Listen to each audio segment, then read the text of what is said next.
শুধু নামাজ পড়লেই যে আল্লাহর জান্নাত পাওয়া যায় এমনটি না। এটা যারা বলেন অবশ্যই ভুল বলেন।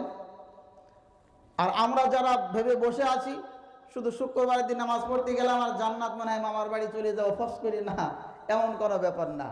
সারা জীবন যদি আপনি আপনার কপালটা ঘাটা পড়ে যায়, সিজদা দিয়ে দিয়ে দিয়ে দিয়ে আপনার কপালে দাগ হয়ে গেছে, কনকনে ঠান্ডায় ওযু বানাইলেন, নামাজও আপনি পড়লেন, রমজান মাসে রোজা রাখলেন টানা 1 মাস, এরপরও আপনি জান্নাতে যাবেন না কোনো গ্যারান্টি নাই। তাহলে জান্নাতে নামাজ পড়লেই শুধু যাওয়া যাবে না রে দোস্ত।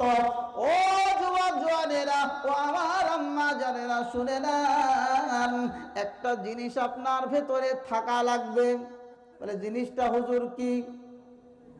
শুনেছেন আপনারা কোনদিন?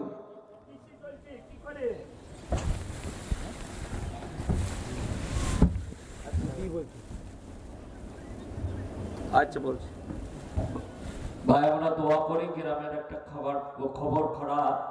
ওই রশিদ মেম্বারের বাড়ির সামনে হিরিং এর বাড়িতে কোনো কারণবশত আগুন লেগেছে ভাই। তো ওখানে যারা আছে আপনার একটু পানি টানি নিয়ে যান ভাই।